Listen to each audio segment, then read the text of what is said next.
بسم اللہ والحمد للہ والصلاة والسلام علی رسول اللہ اما بعد۔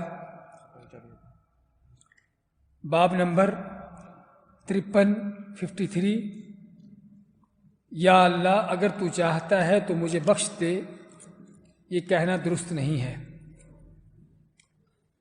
یہ کہنا کہ اللہ اگر تو چاہتا ہے تو مجھے بخش دے، عربی میں اللہم اغفر لی ان شئت، تو یہ کہنا درست نہیں ہے۔ کیوں درست نہیں ہے؟ اس کے بارے میں ہم حدیث پڑھتے ہیں۔ ابو ہریرہ رضی اللہ تعالیٰ عنہ سے روایت ہے کہ رسول اللہ صلی اللہ علیہ وسلم نے فرمایا لا یقل احدکم اللہم اغفر لی ان شئت، تم میں سے کوئی یہ نہ کہے کہ اللہ اگر تو چاہتا ہے تو مجھے بخش دے، اللہم ارحمنی ان شئت، اگر اے اللہ تو چاہتا ہے تو مجھ پر رحم کر۔ لیکن کیا کرے؟ لیعزم المسئلہ فإن اللہ لا مکرہ لہ، اللہ سے دعا کرتے ہوئے پورے عزم کے ساتھ اور دو ٹوک طور پر اللہ سے دعا کرے، پورے عزم اور وثوق سے اللہ سے دعا کرے، کس لیے کہ اللہ تعالیٰ پر کوئی دباؤ ڈالنے والا اللہ کو مجبور کرنے والا نہیں، کہ اللہ کو مجبور کر دے، اللہ پر کوئی دباؤ ڈالے، ایسا نہیں۔ تو اس میں کیا ہے کہ اللہ تعالیٰ سے دعا کرتے ہوئے یہ نہ کہو کہ اللہ تو چاہتا ہے تو مجھے بخش دے، چاہتا ہے تو مجھ پر رحم کر، اگر تو چاہتا ہے تو مجھے یہ چیز دے دے۔ ایسی چیز کہنے میں کیا قباحت کیا ہے؟ اس میں 3 چیزیں ہیں، اس میں 3 قباحتیں ہیں۔ پہلی بات تو یہ ہے کہ اس طرح کہنے کا معنی یہ ہے کہ اللہ تعالیٰ کو اپنے معاملات پر، اپنے کاموں پر مکمل اختیار نہیں، اس لیے آپ اللہ کو کہتے ہو کہ اگر تو چاہتا ہے تو میرا یہ کام کر دے، مجھے بخش دے، جیسے کہ اللہ تعالیٰ کے اوپر کوئی دباؤ ڈالنے والا ہو، اللہ کو مجبور کرنے والا ہو۔ تو اس لیے اس میں اس طرح کی قباحت ہے کہ اللہ تعالیٰ کو جیسے کو مجبور کر سکتا ہو، کہ اللہ کو روک سکتا ہو، اور دوسرا اس میں معنی کہ اللہ تعالیٰ کے لیے اس کام کو کرنے میں کوئی مشکل ہو، یعنی یہ کہنے کا معنی کہ اللہ تعالیٰ کو آپ جو سوال کر رہے ہیں، آپ کا سوال کرنے میں کوئی مشکل ہے، پورا کر سکے گا یا نہیں کر سکے گا، اس لیے آپ کہتے ہو کہ اگر تو چاہتا ہے یہ کر دے۔ اور تیسرا معنی جو واضح ہے وہ کیا ہے کہ اس میں کہنے والے کی، دعا کرنے والے کا انداز کیا ہے کہ اللہ تعالیٰ سے التجا نہیں ہے، بلکہ ایک طرح کا استغنا ہے۔ استغنا کے معنی بے پرواہی، کہ مجھے اگر تو چاہتا ہے کہ میرا کام کر دے، نہیں بھی کرتا تو مجھے ضرورت نہیں، مجھے پرواہ نہیں۔ تو اس میں انسان کی یعنی کہ بے پرواہی کا معاملہ ہے، اور جب کہ انسان اللہ کا محتاج ہے۔ یا ایھا الناس انتم الفقراء الی اللہ واللہ هو الغنی الحمید، کہ اے لوگو تم سبھی اللہ کے فقیر محتاج ہو، جبکہ اللہ ہے جو غنی ہے، تعریفوں والا ہے۔ تو اس لیے انسان اس طریقے سے کہے کہ اللہ تو چاہتا ہے تو یہ چیز کر دے، اس میں ایک طرح کا استغنا ہے۔ استغنا کے معنی اللہ سے غیر محتاج ہو جانا، اللہ کی ضرورت محسوس نہ کرنا۔ تو اس کے اندر یہ 3 قباحتیں ہیں کہ جس وجہ سے اس چیز سے منع کیا گیا۔ کہ پہلی بات تو یہ ہے کہ اس میں یہ معنی ملتا ہے کہ شاید اللہ تعالیٰ کے اوپر کوئی دباؤ ڈالنے والا ہے کہ اس کو روک سکتا ہے اس کام کے کرنے سے۔ دوسرا کہ یہ کام اللہ کے لیے شاید مشکل ہو، اللہ کی قدرت میں نہ ہو۔ اور تیسرا خود انسان کے حوالے سے کہ دعا کرتے ہوئے جب یہ لفظ کہتا ہے تو جیسے اس کو اللہ کی ضرورت نہ ہو، اور یہ بلکہ وہ انداز ہے کہ ہم جو لوگوں کے ساتھ بھی اگر اختیار کریں تو لوگ بھی اس کو قبول نہیں کرتے۔ اگر آپ کسی آفیسر کے پاس جاتے ہو کہ میرا یہ کام ہے، اگر آپ چاہو تو کر دو، تو اس کیا کہے گا؟ میں نہیں چاہتا۔ یا اگر یہ کہہ دو کہ کرتے ہو تو ٹھیک ہے، ورنہ کسی اور کو دیکھتا ہوں، تو کہے کہ پھر اور کسی کو جا کے دیکھو، مجھے کہنے کی ضرورت نہیں ہے۔ لیکن جب آپ کسی کو کہتے ہیں بھی کام آپ ہی کے پاس ہے، آپ ہی نے کرنا ہے، تو پھر اس کو یہ احساس دلانا ہے کہ واقعی وہی آپ کا کام کرنے والا ہے۔ اگرچہ بندوں کے لحاظ سے ہمیں ایسا کہنا نہیں چاہیے۔ ایسا کہنا کس کو ہے؟ صرف اللہ کو۔ بندوں کے حوالے سے ایسی چیز کہنا اچھا نہیں ہے، تو اس لیے اس چیز سے منع کیا گیا۔ اسی حدیث کی دوسری روایت ہے صحیح مسلم کی، احمد ولیعظم الرغبۃ فإن اللہ لا يتعظمہ شیء آتاہ، کہ دعا مانگنے والے کو چاہیے کہ خوب پوری رغبت کے ساتھ دعا کرے، پوری امید کے ساتھ دعا کرے، پورے عزم کے ساتھ دعا کرے۔ کس لیے؟ کیونکہ کوئی چیز اللہ تعالیٰ جو دینا چاہتا ہے اللہ کے لیے مشکل نہیں ہے۔ اللہ تعالیٰ جو بھی چیز دینا چاہے اللہ کے لیے کوئی مشکل نہیں ہے۔ تو جب اللہ کے لیے مشکل نہیں، اس لیے پھر اس چیز کو اللہ سے مانگتے ہوئے، طلب کرتے ہوئے پورے عزم کے ساتھ اور پختہ ارادے کے ساتھ مانگے، نہ کہ اگر تو چاہتا ہے تو کر دے، کہ جیسے کہ اللہ تعالیٰ کو یہ بتانا ہو کہ مجھے ضرورت نہیں، تو اگر کرتا ہے تو ٹھیک ہے، نہیں کرتا تو تب بھی میرا کام ہو جائے گا، یہ بات نہیں، بلکہ اللہ تعالیٰ ہی کرے گا تو ہوگا۔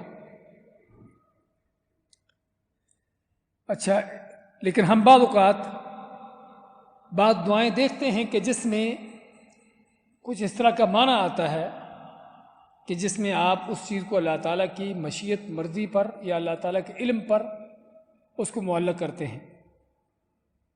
جس طرح کہ دعا کرتے ہو کیا کہتے ہو؟ اللہم ان کان ھذا الامر خیرا لی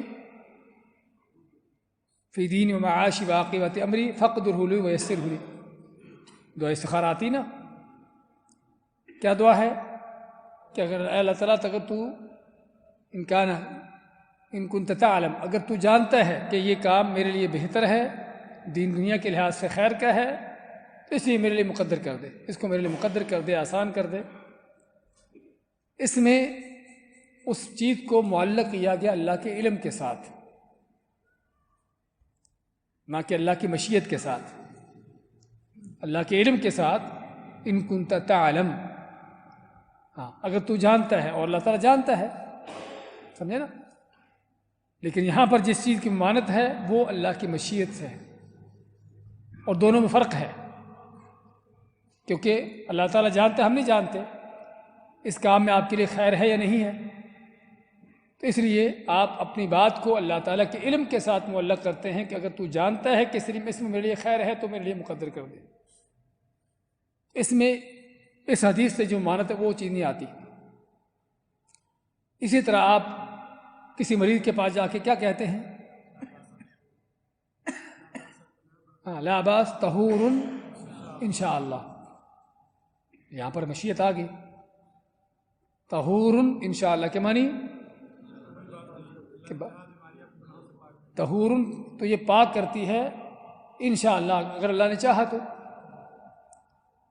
یہ اس کا پھر کہنا کیسا ہے؟ ہاں بارک اللہ فیکم، یہ دعا ہے، دعا نہیں بلکہ خبر ہے۔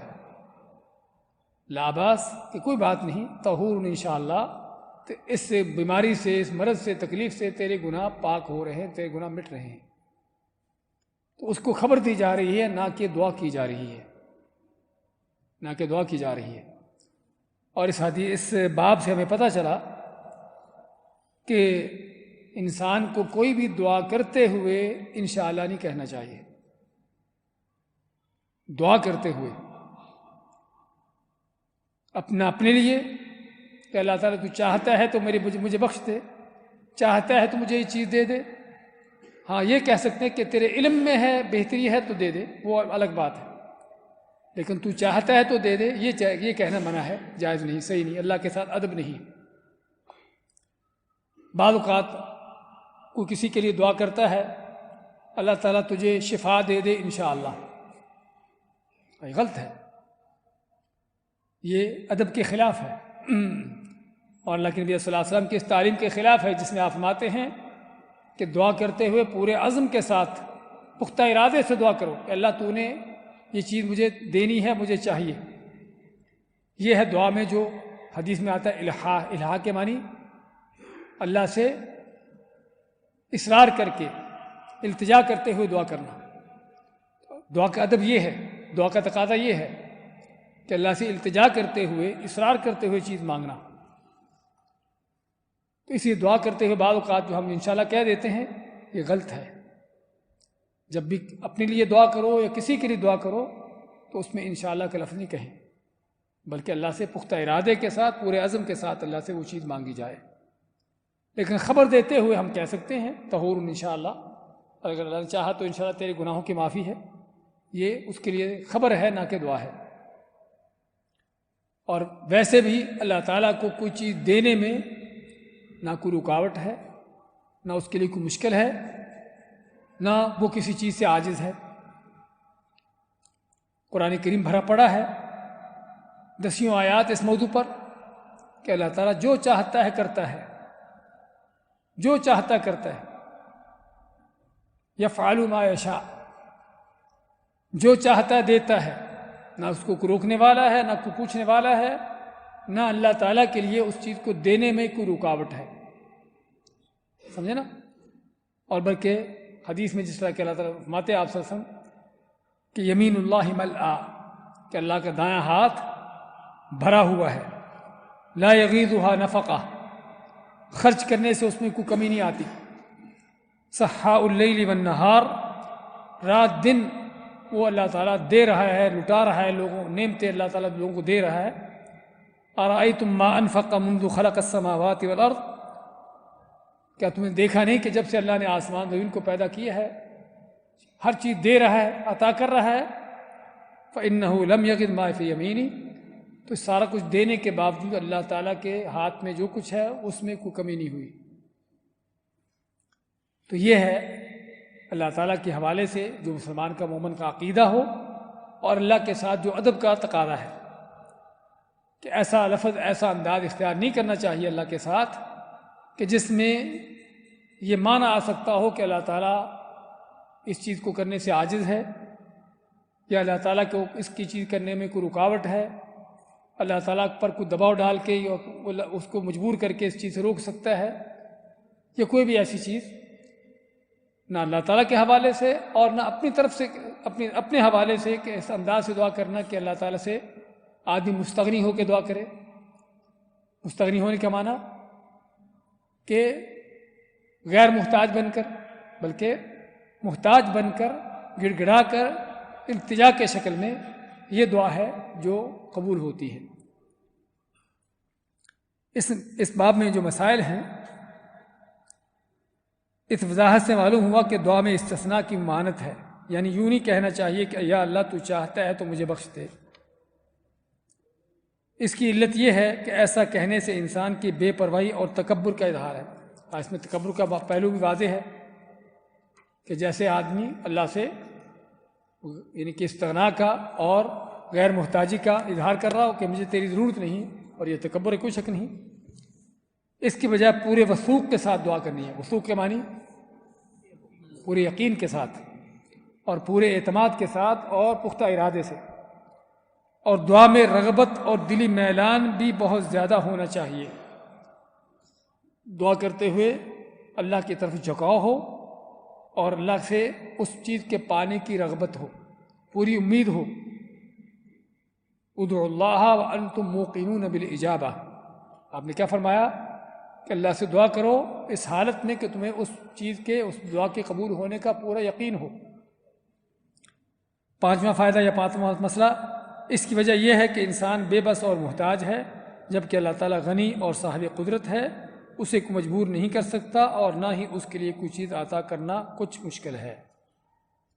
اس لیے اللہ تعالیٰ سے کچھ مانگنا ہو تو پورے عزم، ارادے، وثوق کے ساتھ مانگی جائے، اس میں ایسا انداز میں اختیار کیا جائے جس میں اپنی طرف سے استغنا، تکبر ہو، یا اللہ تعالیٰ کی ذات کے حوالے سے کوئی ایسا پہلو نظر آتا ہو سننے والے کو کہ اللہ تعالیٰ شاید کرتا ہے یا نہیں کرتا۔ اس کے بعد ہم اگلا باب لیتے ہیں، باب نمبر 54 کہ کسی کو میرا بندہ اور میری بندی کہنے کی ممانعت۔ عبدی امتی، عربی کے اندر عبدی، عبد کے معنی بندہ، عبدی میرا بندہ، اما کے معنی لونڈی یا بندی، اور میری بندی، یہ لفظ کہنے کی ممانعت۔ اور یہ سارا ہم جو پڑھ رہے ہیں یہ الفاظ کا شرک یا وہ الفاظ جو اللہ تعالیٰ کے حوالے سے ادب کے خلاف ہیں۔ ادب کے حوالے سے اللہ تعالیٰ کے لیے ایسے الفاظ کا استعمال کرنا صحیح نہیں ہے۔ اس بارے میں ابو ہریرہ رضی اللہ تعالیٰ عنہ سے روایت ہے کہ رسول اللہ صلی اللہ علیہ وسلم نے فرمایا، لا يقل احدكم اطعم ربك وضئ ربك وليقل سيدي ومولاي ولا يقل احدكم عبدي وامتي وليقل فتاي وفتاتي وغلامي، کہ کوئی شخص یوں نہ کہے اطعم ربک، اطعم کے معنی کھانا کھلاؤ، کھانا دو، ربک اپنے رب کو، اور رب سے مراد یعنی مالک، اپنا آقا، وضع ربک اپنے رب یعنی اپنے آقا کو وضو کرواؤ، لیکن کیا کہے ولیقول سیدی و مولایا، لیکن یوں کہنا چاہیے کہ میرے آقا میرے مولا، اور نہ ہی کوئی یہ کہے عبدی و امتی میرا بندہ اور میری بندی، بلکہ یوں کہے فتایا میرا غلام، و فتاتی اور میری خادمہ، و غلامی میرا غلام، یعنی ایسے الفاظ استعمال کرے۔ دیکھیے معنی کے اعتبار سے عبدی کہنا یا مولایا کہنا یا فتاتی کہنا سبھی ایک ہی معنی رکھتے ہیں، لیکن الفاظ کے اعتبار سے ان کے اندر کچھ الفاظ میں غلط پہلو آتا ہے، اور خصوصاً رب کا لفظ، کہ غلام اپنے آقا کے بارے میں یا کوئی کسی غلام کو اس کے آقا کے بارے میں کہے کہ اطعم ربک، کہ رب سے مراد یہاں پر آقا اس کا مالک، کہ اپنے رب کو کھانا لا کر دو، تو رب کا لفظ جو ہے یہ اللہ تعالیٰ کے لیے خاص ہے، خصوصاً جب یہ الگ سے آتا ہے۔ بعض اوقات اس کا اضافہ ہو کے آتا ہے، لیکن اس سیاق و سباق کے علاوہ غلام کے حوالے سے نہیں، ویسے اس میں ہم وضاحت کرنا چاہیں گے کہ کب یہ چیز رب کا لفظ کہنا منع ہے اور کب جائز ہے۔ علماء فرماتے ہیں کہ غلام کو ضمیر مخاطب سے مخاطب کرتے ہوئے کہنا اطعم ربک اپنے رب کو کھانا کھلاؤ، یہ منع ہے۔ کیوں منع ہے؟ ایک تو لفظ رب چونکہ اللہ تعالیٰ کے لیے ہے، اس کا کسی انسان پر استعمال کرنا اس انداز سے کہ جس میں رب کا ایک ان کے پہلو نظر آتا ہو وہ منع ہے، اور دوسرا اس میں اس غلام کی جو توہین ہے کہ بجائے اللہ کا بندہ بنانے کے اس کو اس کے مالک آقا کا بندہ بنا دیا، اس میں غلام کی توہین ہے۔ اب یہ کب منع ہے؟ جب غلام کو مخاطب کرتے ہوئے کہا جائے، لیکن اگر اس کو صیغہ غیب سے بیان کیا جائے تو جائز ہے۔ نبی کریم صلی اللہ علیہ وسلم نے جبریل کی حدیث میں کیا فرمایا؟ قیامت کی نشانیوں میں سے ان تلد الامۃ ربتہا او ربہا، کہ قیامت کی نشانیوں میں سے ایک یہ ہے کہ لونڈی اپنے آقا کو جنم دے، اپنے رب کو، وہاں پر رب کا لفظ ہے، لیکن یہ صیغہ غائب سے ہے، مخاطب سے نہیں ہے۔ میری بات سمجھ آ رہی کہ مخاطب کا صیغہ اور غائب کے صیغے میں فرق ہے؟ مخاطب کا صیغہ مانا کہ میں آپ سے مخاطب ہوں، آپ سے مخاطب ہو کے کو بات کروں، تو غلام کو مخاطب ہو کے کہنا کہ رب کا یہ لفظ کہنا منع ہے، لیکن اسی غلام کے بارے میں صیغہ غائب سے کہ وہ غلام اپنے رب کو اس کا کام کرتا ہے، سمجھے نا، تو وہ جائز ہے۔ کیوں جائز ہے وہاں پر؟ کیونکہ وہاں پر غلام کی توہین نہیں ہو رہی، غلام سامنے نہیں ہے کہ جس میں اس کی توہین کا پہلو آتا ہو، جبکہ مخاطب ہے تو سامنے ہے، اس کو مخاطب کیا جا رہا ہے، اس میں توہین کا پہلو آتا ہے، سمجھے نا؟ اس لیے منع ہے۔ اور حقیقی طور پر ربوبیت جو ہے وہ اللہ کے لیے ہے کہ جس میں اللہ کی تعظیم ہے، اور اللہ کے اسماء الحسنہ میں سے ہے لفظ رب۔ لفظ رب ہے اللہ تعالیٰ کے اسماء الحسنہ میں سے ہے، اس لیے اس کو کہنے کی مانت کب ہے کہ جب کسی کو سامنے غلام سامنے ہو اس وقت اس کو کہا جائے۔ اور اس طرح غلام بھی اپنے آقا کے حوالے سے، آقا اپنے غلام کے حوالے سے نہ کہے عبدی امتی، عبدی امتی، لیکن اسی عبد کو اگر کسی اور کی طرف منسوب کر کے کہا جاتا ہے عبد فلان، بغیر بجائے کہ غلام اپنے خود کہے کہ میرا، اپنے آقا خود کہے کہ میرا بندہ، لیکن اگر آپ صیغہ غائب سے کہتے کہ فلاں کا بندہ، فلاں کے بندہ سے مراد نہیں فلاں کا غلام، تو وہ جائز ہے۔ یہاں پر بھی عبد کے لحاظ سے بھی یہ لفظ جائز ہے۔ کس لیے؟ کیونکہ یہاں پر اگر کہتا ہے آدمی کہتا ہے کہ ربک تیرا رب، یا آقا کہتا ہے عبدی میرا غلام، میرا بندہ، اس میں کیا ہے؟ اس غلام کی توہین ہو رہی ہے۔ لیکن اگر کسی غائب غلام کی اس کا بیان کیا جا رہا ہے عبد فلان، کہ فلاں کا بندہ یا فلاں کا غلام، تو وہ جائز ہے۔ اور اس حوالے سے احادیث موجود ہیں، آپ صلی اللہ علیہ وسلم کا فرمان ہے لیس المسلم فی عبدہ ولا فرسہ صدقہ، کہ مسلمان پر اس کے عبد، اس کے غلام اور اس کے گھوڑے پر صدقہ نہیں، زکوٰۃ نہیں۔ یعنی کسی کے پاس غلام ہے یا گھوڑا ہے تو اس کے گھوڑے پر زکوٰۃ نہیں ہے، اس کے غلام پر زکوٰۃ نہیں ہے۔ تو یہاں پر آپ نے عبدہ کا لفظ استعمال کیا۔ اس سے بھی کیا معلوم ہوا کہ آقا اپنے غلام کو مخاطب کر یہ کہ کہے کہ عبدی، یہ منع ہے، کیونکہ اس میں غلام کی توہین ہے، اور خود آقا کے اندر ایسا ایک تکبر کا پہلو ہے۔ لیکن یہ کہنا کہ فلاں کا عبد، یہ جائز ہے، کیونکہ اس میں وہ توہین کا پہلو نہیں ہے، اور نہ ہی کہنے والے کے اندر تکبر کا انداز ہے۔ تو یہ چیز، تو اسی طرح رب کا لفظ جیسے ہم ذکر کیا ہے کہ اگر انسان اپنی طرف منسوب کر کے کہتا ہے تو اس میں تکبر کا پہلو آتا ہے اور غلام کے لیے توہین کا پہلو آتا ہے، یہ جائز، یہ صحیح نہیں ہے۔ لیکن اگر اس کو جو ہے وہ غائب کے صیغے سے کہا جائے تو یہ جائز ہے۔ تو اس موضوع کی یہ تفسیر۔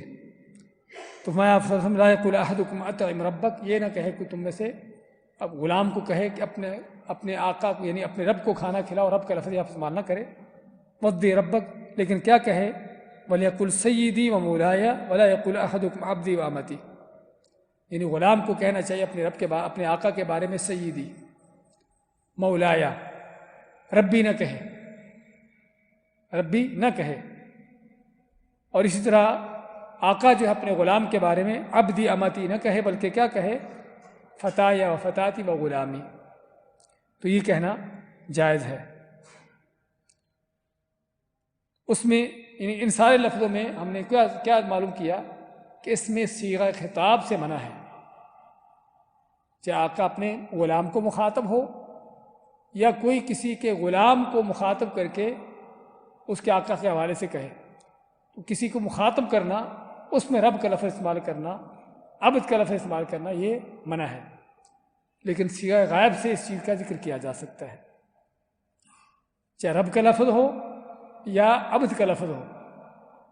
رب کے لفظ کے حوالے سے سورہ یوسف میں بھی کیا ہے، انہ ربی احسن مثوایا،